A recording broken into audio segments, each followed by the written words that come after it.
এখানে আসলাম, আশ্বাসের বাণী দিলাম, আর আমরা উঠে গেলাম। আর আমাদের যদি আটকায় রাখেন তো হঠাৎ দেখবেন সিলেট শহর সব কিছু বন্ধ হয়ে গেছে। আমরা বিগত সময়ে দেখেছি প্রশাসনের ক্ষণিক সময়ের আশ্বাসে বিভিন্ন আন্দোলন থমকে যায়। এই আন্দোলন কি একই দশা হবে কিনা বা ভবিষ্যৎ আন্দোলনের পরিকল্পনা কি? আমরা ডাটাবেজ নিয়ে পড়ছি। এখানে আসলাম, আশ্বাসের বাণী দিলাম, আর আমরা উঠে গেলাম। আমরা ক্লিয়ার প্রেসিডেন্ট দিয়েছি। আমাদের যে মৌলিক দাবিগুলো সেটা স্থানীয় সরকার মন্ত্রণালয়ের সচিবের টেবিলে আছে, আরেকটা আছে যোগাযোগ সড়ক ও জনপথ, আরেকটা আছে রেলওয়ের, আর আরেকটা আছে আমাদের পরিবেশে। সো প্রত্যেকের টেবিলে কার কাছে কী আছে আমরা অলরেডি জেলা প্রশাসকের কাছে 15 দিন আগেই দিয়ে দিছি। কিছু যে অগ্রগতি হয় নাই তা না, অগ্রগতি হয়েছে। আমাদের কথা হইল লোক দেখানো অগ্রগতিতে আমরা মানতেছি না।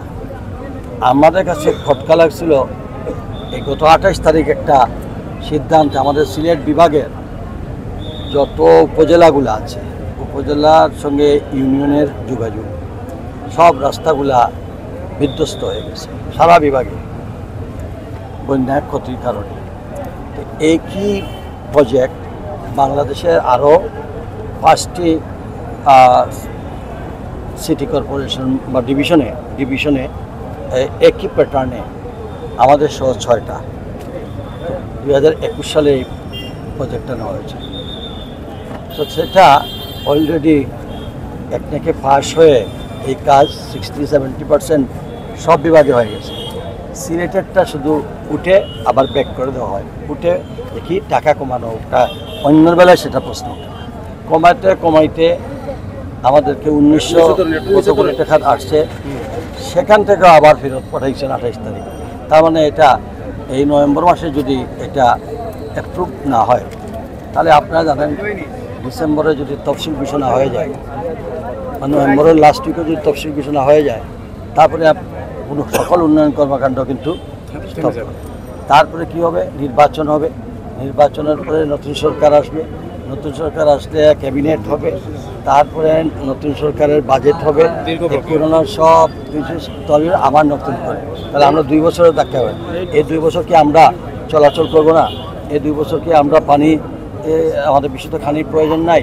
এই 2 বছরের মধ্যে কি আমাদের ঢাকা সিলেট ঢাকা খালি আমরা না, আমাদের এখানে এই ঢাকা সিলেট যোগাযোগ, রেলওয়ে যোগাযোগ, বিমান যোগাযোগ এত ইম্পর্ট্যান্ট। প্রত্যেক বৃহস্পতিবার আসলেই আপনারা জানেন বাংলাদেশের বিভিন্ন অঞ্চল থেকে আমাদের লোকজন আসেন পর্যটক। এরা আসে আমাদের জন্য নিয়ামত। এরা আসলে আমাদের ব্যবসা বাণিজ্য আমাদের সবাই বাড়ে। এই এলাকার সমৃদ্ধশালী। তো যদি তারাও আসতে পারে না, আমরাও যেতে পারি না, তাহলে আমাদের আমাদের মা বোন ভাই ভাতিজা কেউ যদি অসুস্থ হয়, গুরুতর অসুস্থ হয়, তাকে যদি হায়ার সেন্টারে পাঠাইতে হয়, তো এখানে তো আমি শেষ। তারপরে আমাদের যারা বিত্তশালী তারা হয়তো একটা এয়ার অ্যাম্বুলেন্সে নিতে পারে, কিন্তু খেটে খাওয়া মানুষ, সাধারণ মানুষ যারা দিন আনি দিন খায়, এরা কী করবে? এরা তো চার্টার্ড করে নিতে পারবে না। তো আমাদের কি বাঁচার অধিকার নাই? আমাদের এই বেসিক জিনিসগুলো আমরা চাচ্ছি, যেটা দৃশ্য এইটাই চাচ্ছি, আমরা নতুন করে কোনো কিছু চাচ্ছি না। এটা যদি আপনার এটা তো জাস্ট জেলা প্রশাসকের কাছে এটা মেসেজ আসলে হয়, ঠিক আছে এটা বলছিলাম ফেরত, এটা ফেরত টাকাটা একদিকে পাঠাইলাম, দেখছি হয়ে গেল। একদিকে যাওয়া মানে আমাদের সহজ কোনো সমাধান না আসলে আপনাদের পরবর্তী আমার বলা লাগবে না, সারা বিশ্বে এটা আন্দোলন শুরু হয়ে গেছে। আর আমাদের যদি আটকায় রাখেন তো হঠাৎ দেখবেন সিলেট শহর সব কিছু বন্ধ হয়ে গেছে। যে যেখানে আছে সিলেটিরা সবাই অবস্থান থেকে ব্যবস্থা নেবে।